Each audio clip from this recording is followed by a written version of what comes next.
1996년 9월 18일부터 11월 5일까지 대한민국의 북한 그 무장공비, 강릉이죠, 정확하게 무장공비 침투 사건이 있었습니다. 일전에 설교 시간에서 한번 다루어 드린 적이 있는데 좀 다른 내용을 하나 가지고 오려고 말씀을 드리고 있습니다. 네, 이때 제가 그러니까 군대에 있을 때 9월 18일에 나갔는데요.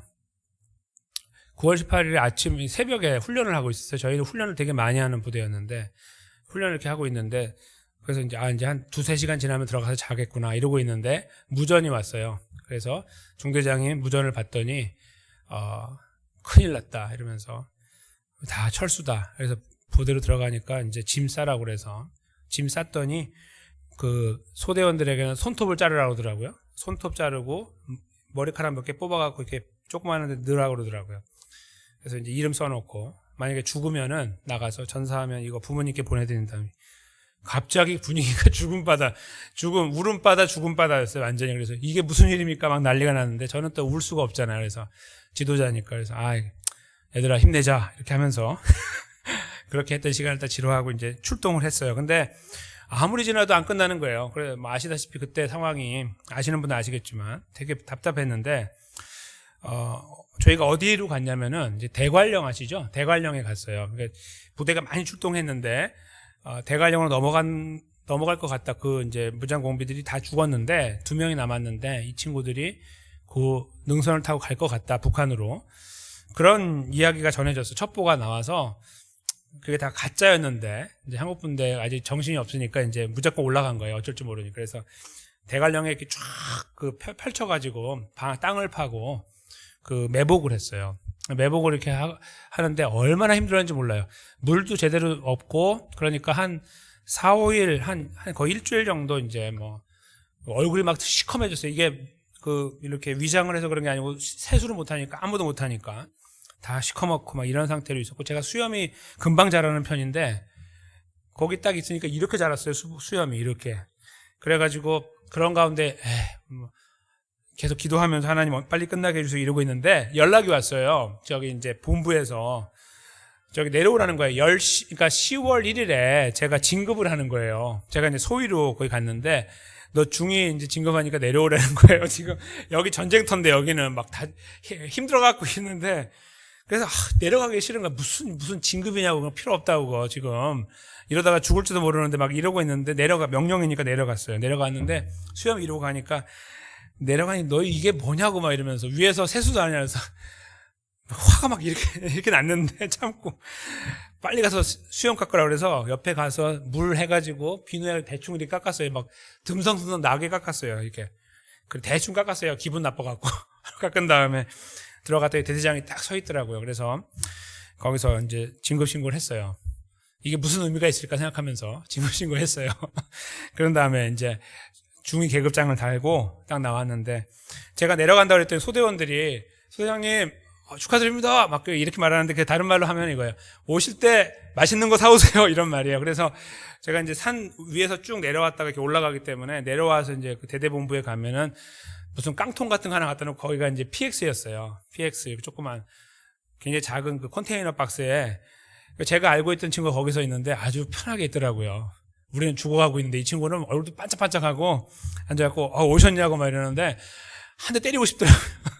그래서 돈 던져주면서 맛있는 거 담으라고 해가지고 이만큼 담아가지고 돈 많이 썼습니다. 이만큼 담아가지고 그걸 짊어지고 올라가서 풀어줬어요. 그러니까 원래 부대에 있으면 이제 다음 장면 여기 오른쪽에 저런 식으로 이제 진급 신고 하거든요. 그러면 되게 영예로워요. 딱 올라갈 때 옆에 사람들 다 서 있고 박수 쳐주고 거기서 이렇게 영예롭게 받아야 되는데 아무도 없는 텐트에 들어가서 혼자 격려하고 받고 그래서 이거 다 뒤로 하고 저 왼쪽에 있는 게 PX예요. 저렇게 안 생겼는데 이제 저렇게 불러요. 근데 이제 저게 금색으로 생겨가지고 뭐라고 부르냐면 황금마차라고 불러요. 저게 딱 오면은 군인들이 눈이 뒤집어지는 거예요. 이야 하면서 저희 가서 이제 저 줄 서갖고 먹는데 저거보단 못했지만 가서 이제 제가 소대원들 생각해가지고 샀죠.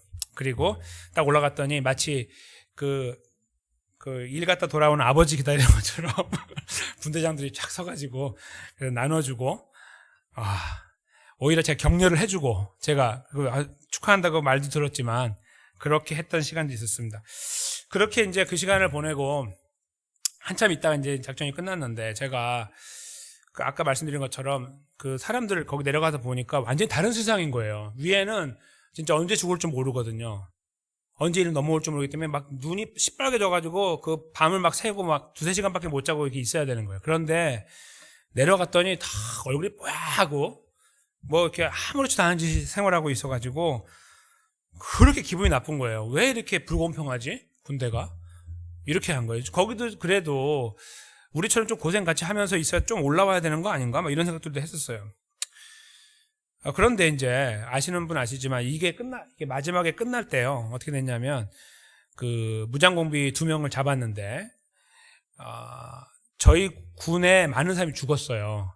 이렇게 지휘 본부가 있는데 지휘 본부가 이렇게 있어요. 근데 그 거기에 이제 본부에서 논의를 하고 있는데 이 무장공비가 자살하기 위해 들어온 거예요. 마지막으로 몇 명 더 죽이고 죽자 이렇게 뛰어 들어왔는데 거기에 높은 사람들이 있었어요.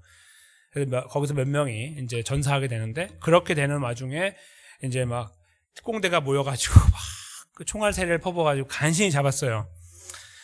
그렇게 잡게 됐는데 제가 소식을 들으면서 거기 있는 친구들이거든요. 아까 이제 그 같은 사람들은 아닌데 거기서 이렇게 편안하게 모자 쓰고 이렇게 다니고 뽀얀 친구들이 죽은 거예요. 그래서 불쌍하더라고요. 그러면서 이게 한편으로 그냥 불공평한 건 아니구나. 다 역할은 다른 거지.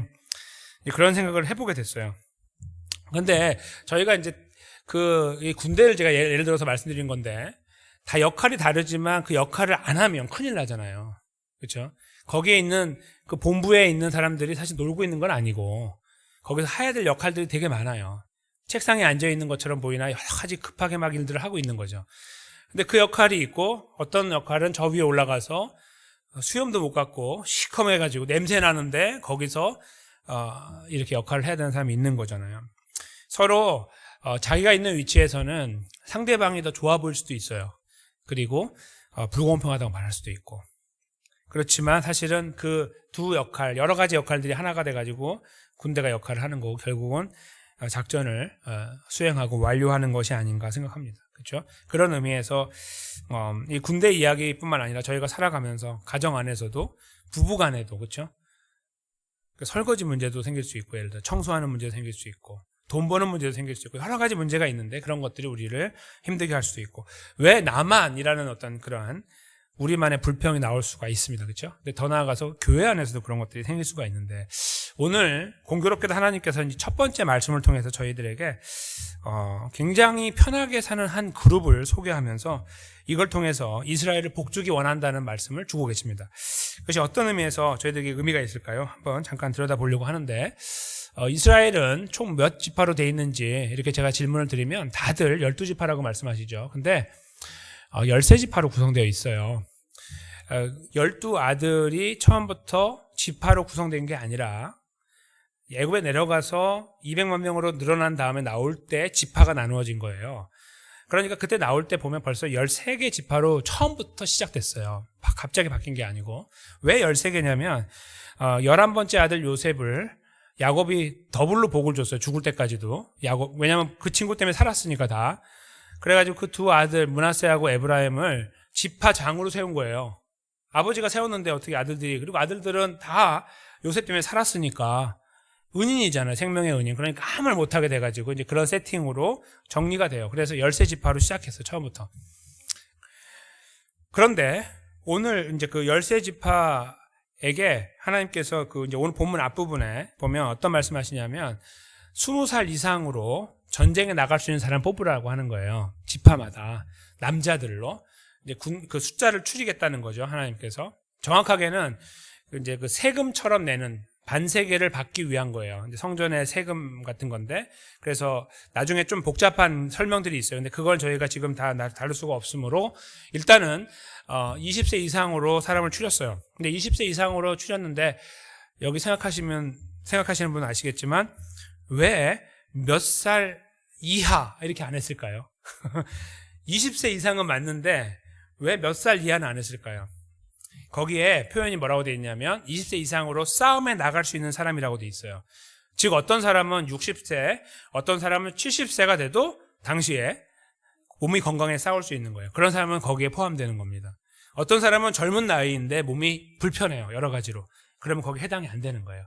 굉장히 하나님께서 그 이성적으로 그렇게 말씀하신 거죠. 그러니까 나이로 했으면 거기에 몸 불편한 사람 다 들어가야 되는 거예요. 그렇죠? 그렇게 하지 않고 20세 이상으로 정확하게 싸울 수 있는 사람 그 이상 중에서 건강한 사람은 힘이 자라는 데까지는 그 사람들은 싸울 수 있도록 하나님께서 범위를 이렇게 넓혀주셨다는 것을 기억하십시오. 그렇게 해서 지파마다 13 지파인데 뽑았는데 60만 3,550명이 뽑혔어요. 다 합하고 나니까 남자들 그러니까 싸울 수 있는 그러니까 거기에다가 한 4배수 정도 하면 200만 명이 넘는 거예요. 그렇죠? 여인들하고 노약자하고 어린이들 다 합하면 200만 그래서 300만 명까지도 생각하는 분들도 계세요.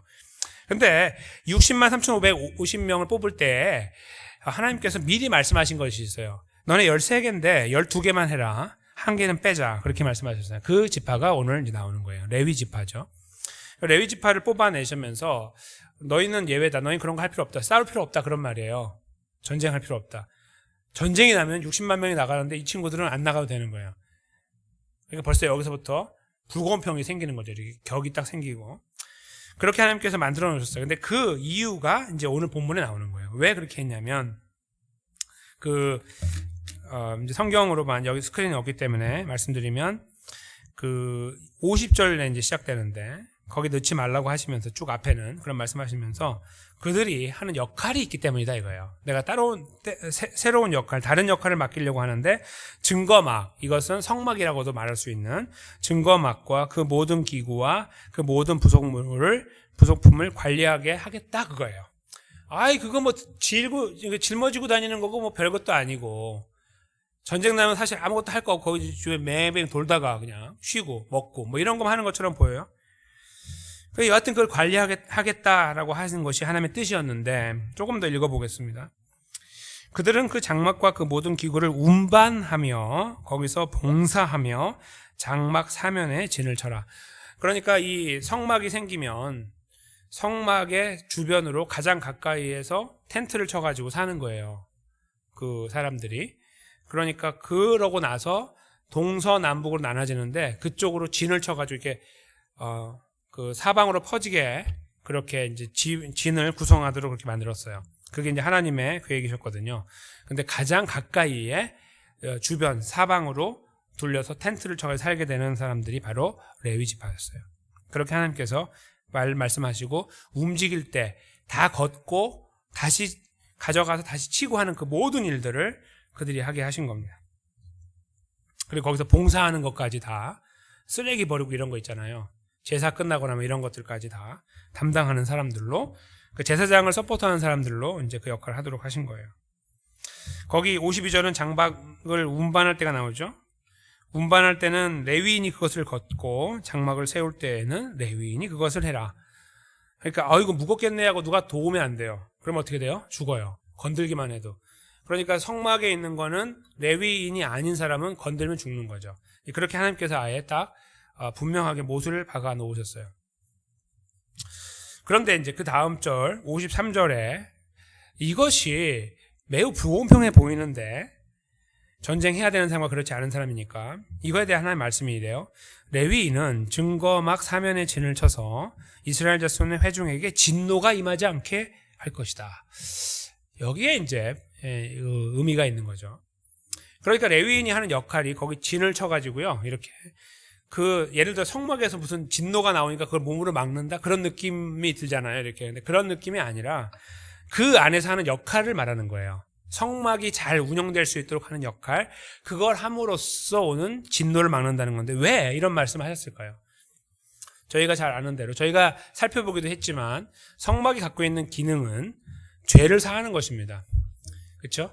그리고 죄를 사하는 기능이 생기기 전에 먼저 하나님께서는 모세에게 율법을 주셔서 하나님 백성이 걸어가는 걸음을 만들어 놓으셨습니다.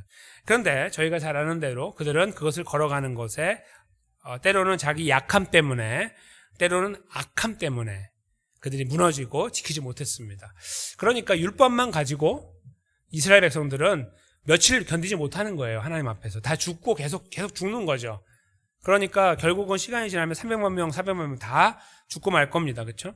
하나님은 그 약함을 아시기 때문에 성막 제도를 만드셨어요. 지금 이 말씀이 주어지는 시간도 이 성막 이 안에서 이루어지고 있어요. 그러니까 성막에서 성막을 중심으로 이루어지고 있는 말씀인데, 그러니까 성막이 이미 생겼어요. 이스라엘 백성들이 말씀 받자마자 이제 생겨서 만들어서 완성된 그 상황 속에 있는 거예요.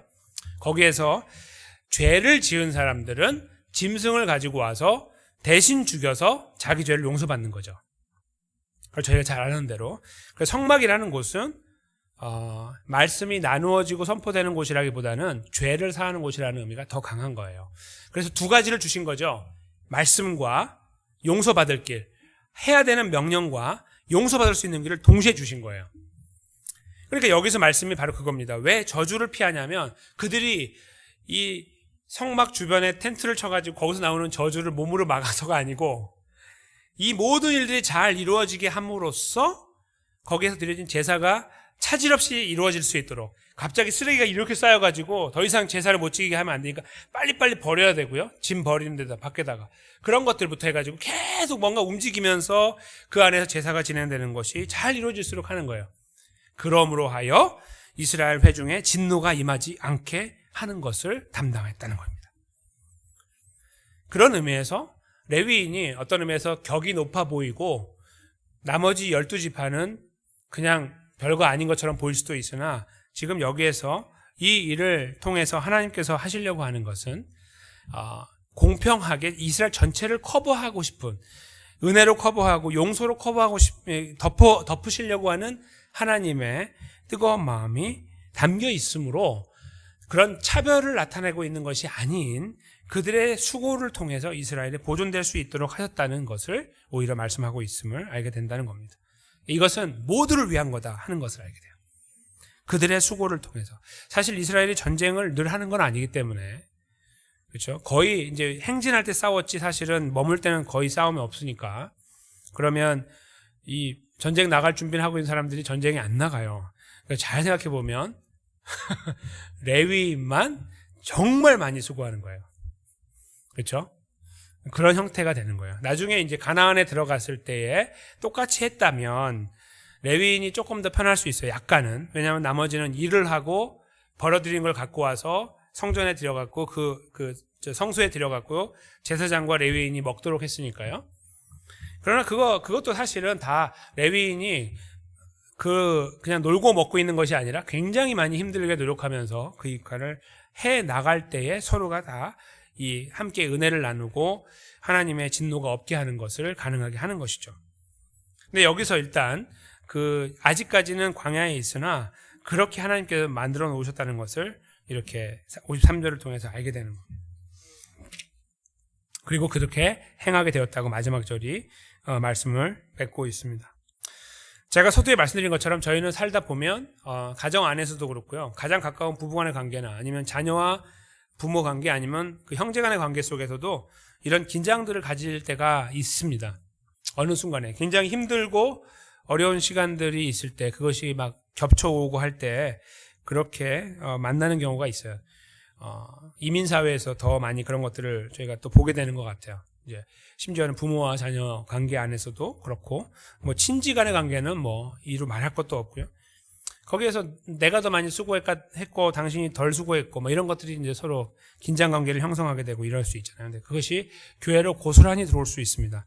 교회 안에서도 그런 모습을 저희가 가지고 살아갈 수 있어요. 누가 더 역할을 많이 했느냐, 당신 왜 일 안 하냐, 이런 것들로 이제 이렇게 하는 거예요. 나는 지금 이렇게 피웠다고 흘리냐, 당신은 지금 뭐 하고 있냐, 이렇게 하는 것으로 이제 저희가 보게 돼요. 이제 그 격려하고 세워나가는 것이면 괜찮은데, 함께 가는.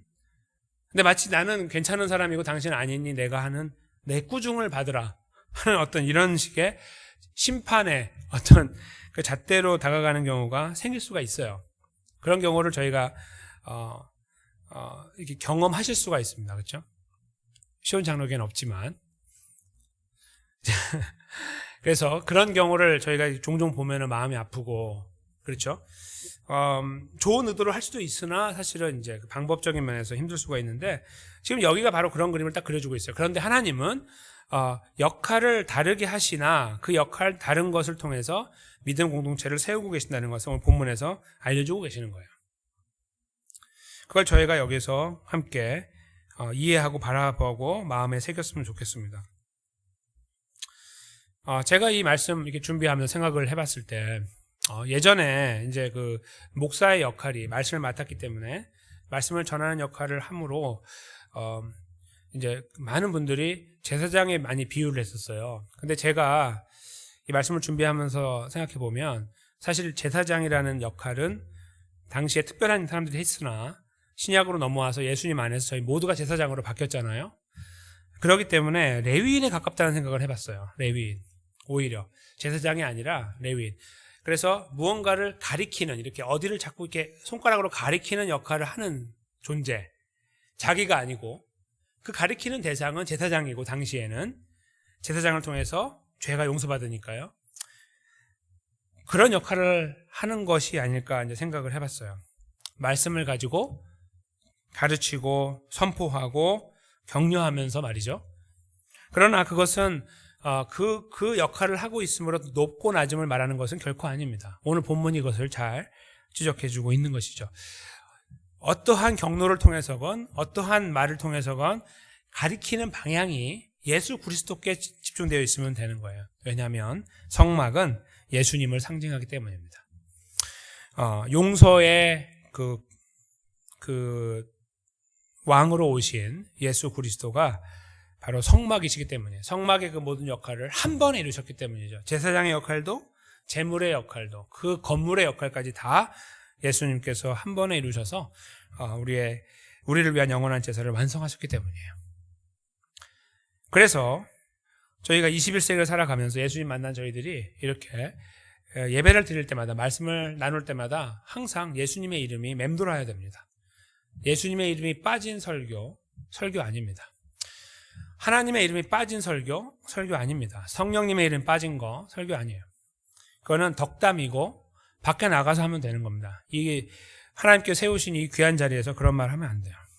예수 그리스도의 이름이 반드시 나와야 돼요. 왜냐하면 저희가 자꾸 잊고 살고 있기 때문에, 예수님의 이름을 아무리 묵상해도 어느 순간에 잊고 있을 수 있기 때문에, 약하기 때문에, 모여있는 분들 중에 그런 분이 있을 수 있기 때문이에요. 예수님 빼면 아무것도 나눌 것이 없기 때문입니다. 오늘 이 레위인들이 계속해서 그 역할만 하는 거예요. 자기들은 빛도 영광도 없어요. 그냥 거기서 그냥 그거 하고 쓰레기 버리고 치우고 깨끗하게 하고 이런 거 하고 심부름하고 이런 것들 막 움직이면서 하는 걸 통해서 사람들이 제사장을 보게 하는 거죠. 근데 제가 지금 목사 역할을 말씀드리려고 하는 것이 아니라 이 교회 안에서 역할이 전부 다르다는 것을 말씀드리는 겁니다. 다 달라요. 그러나 목사가 말씀을 통해서 예수님을 지향하도록 도와드리는 것처럼 저희가 함께 교회 안에서 서로 교제하고 이렇게 말씀을 나눌 때에도 세상의 이야기들보다 예수 그리스도를 증거할 수 있는 교회들이 더 필요하다고 저는 믿습니다. 우리들의 입속에서 입을 열어서 말을 할 때 세상의 이야기를 통해 다리를 놓을 수 있을지 모르겠습니다. 제가 설교를 그렇게 하는 것처럼. 그러나 본론으로 넘어갔을 때는 우리들의 입에 정말 내가 이 사람하고 나눌 수 있는 너무 소중한 예수 그리스도를 나누고 싶은 뜨거운 열정들, 그런 것들이 살아나야 되지 않겠나 생각하는 것입니다. 그것은 굉장히 쑥스러워 보이기도 하고 고리타분해 보이기도 합니다. 앞이 꽉 막힌 것처럼 보이나 사실 그런 이야기를 듣는 성도들이 집에 돌아가서 그분의 귀함을 나중에 알게 될 거예요. 저 장로님이 나에게 그 말씀 하셨는데 참 마음에 와닿는다. 저 집사님이, 저 권사님이 굉장히 쑥스럽게 예수님 이야기를 꺼내는데 내가 그 이야기 들을 때는 왜 이렇게 얼굴이 홍조가 돼가지고 빨갛게 이야기하지? 했는데 생각해보니까 그것이 너무나 귀한 거여서 나에게 그 이야기를 하고 있었구나라고 듣게 된다면 평생 동안 잊지 못할 생명의 메시지로 다가갈 것이 아닐까 생각하는 것입니다. 저희 공동체 안에서 역할이 다르다는 것 첫째 저희가 기억했으면 좋겠습니다. 그러나 어떤 역할을 감당하건 그 레위인 없이 이스라엘이 죄 문제를 해결하지 못했던 것처럼 또 그 12지파 없이 레위인이 생존하지 못했던 것처럼 그 섞어서 하나님께서 이스라엘을 구성하고 움직여 나가신 것처럼 우리 가정도 우리 교회도 하나님 그렇게 만드셨다면 그 안에서 우리는 손가락질을 하는 사람들이 아닌 품어주고 우리 것을 더 강화시키고 그래서 우리를 통해서, 우리의 손가락을 통해서 오히려 주님이 지향되도록 하는 그런 역할도 저희가 감당하면 하나님께서 기뻐하는 걸음을 걷지 않을까, 그런 공동체가 되지 않을까 생각을 해보게 되는 것입니다.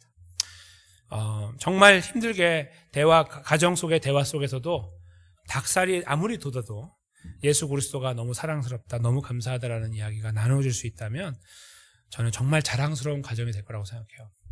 가정 안에서 예수님의 이름이 나누어지고, 내가 어제 말씀을 묵상했는데 예수님이 이렇게 보이더라 라는 이야기가 나누어지면서 위로와 격려를 줄 수 있을 때 그 어떤 것도 흔들지 못하는, 그렇죠? 그런 귀하고 복되고 힘 있는 가정이 되지 않을까 생각하는 겁니다. 그것은 부모와 자녀의 관계도 마찬가지고, 형제 간의 관계도 마찬가지고, 더 나아가서 친구 간의 관계, 우리가 함께 일하는 직장 동료 안에서도 저는 충분히 가능한 일이라고 생각을 합니다. 저희가 오늘 말씀 제목처럼 하나님은 열외라는 걸 통해서 은혜를 주기 원하셨던 거예요. 왜 저들을 열외시켜 줍니까? 그것은 그들을 특별하게 대우하기 위한 것이 아니라 너희를 살리기 위한 거다 라고 말씀하시면서, 그러므로 역할은 다르나 공동체를 세워나가는 것이 참으로 아름답다는 것을 알려주시는 것을 저희가 기억하면서 이 마지막 이 말씀을 함께 읽었으면 좋겠습니다. 고린도전서 12장 18절에서 21절인데 앞에 있는 말씀 그대로 저희가 또박또박 읽었으면 좋겠습니다. 우리 말씀 기억하면서 읽으시겠습니다. 그러나 이제 하나님이 그 원하시는 대로 지체를 각각 몸에 두셨으니 만일 다 한 지체뿐이면 몸은 어디뇨? 이제 지체는 많으나 몸은 하나라. 눈이 손더러 내가 너를 쓸데없다 하거나, 또한 머리가 발더러 내가 너를 쓸데없다 하거나 하지 못하리라. 아멘. 바로 이 말씀을 기억했으면 좋겠어요. 서로를 존중히 여기고 사랑하되 우리들의 손가락이 항상 예수님을 향할 수 있는, 그러나 우리 개인의 삶과 우리 가정과 직장의 삶과 우리 교회의 걸음이 되어져서 정말 우리 시간이 가면 갈수록 시온장로교회가 사랑스러워지고 은혜가 넘치고 서로를 품어주고 아껴주고 용서하며 이런 것들로 가득 찬 그런 주님이 정말 기뻐하시고 역사를 많이 이뤄나가시는 그런 아름다운 교회로 저희가 믿음으로 기도하며 주님 의지하면서 함께 세워나가게 되시기를 주님의 이름으로 간절히 축원합니다.